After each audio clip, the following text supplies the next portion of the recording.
Ketvirtadienį atgimimo vidurinės mokyklos antrokėliai lankėsi Druskininkų viešojoje bibliotekoje, kurioje svečiavosi vaikų rašytoja Jurga Sakalauskaitė.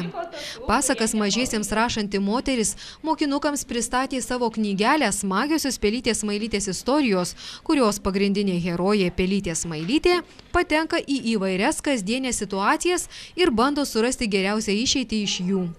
Susitikimo metu rašytoja antrokėlius mokė kurti knygeles. Jurga Sakalauskaitė buvo iš anksto paruošusi lapų su atspausdintais tekstais ir nespalvintomis iliustracijomis.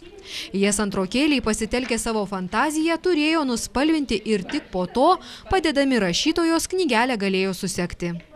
Jie darė knygelę pagal vieną iš knygos pasakų, nes didžiojoje knygoje tai yra 21 pasaka, o čia mes pagal vieną iš pasakėlių apie gelbėtojus kūrėme knygutę. Ir visos pasakos, kurios yra toje knygoje, tai jos yra realistinės pasakos. Tai yra ne apie princesės ir karžygius, o būtent apie realius dalykus. Pavyzdžiui, kaip viskas vyksta banke, kaip kuriamas filmas, arba kaip vyksta kelionė lėktuvu, ar ką daryti pametus pasą, ar reklamos agentūroje, kas vyksta, kaip simfoninėme orkestre viskas yra. Žodžiu, tai yra net 21 pasaka ir kiekvienoje joje per istoriją yra atskleidžiamas kažkoks procesas. Tarkim, apie gelbėtojus pasakoje, tai pelytė patenka į audrą, jinai sudaužo laivelį, bet laimiai turi telefoną, paskambina gelbėtojams numeriu 112, jie atplaukė jas išgelbėti ir viskas gerai baigėsi. Kaip Jūs manote, ar vaikai susidomėjo knygučių kūrybą? Manau, kad taip, nes jie taip šypsojasi, taip kalbėjo, taip atsakinėjo. Man iš tikrųjų be galo smagu matyti tokius linksmus, malonius, kūrybiškus vaikus, kai jie taip tiesiog spurda suolė, kiekvienas norėdamas kažką pasakyti. Tai, kad patiems kurti knygelę labai įdomu bei smagu, patvirtino ir patys antrokai. Kai kurie tokiame kūrybinėme procese dalyvavo pirmą kartą, kitiems tokią kūrybą jau yra tekę išmėginti anksčiau.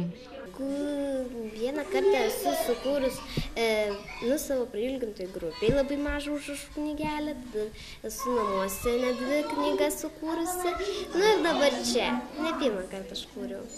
Ar patiko kurti knygutę? Labai.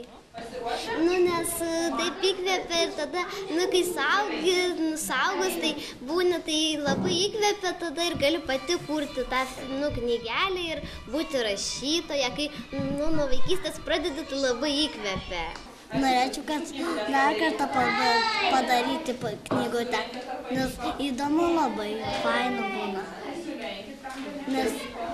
Nes tada būna, kaip tu kuri kažką, tai būna įdomu, o jei nieko nekuri, tai įdomu būna.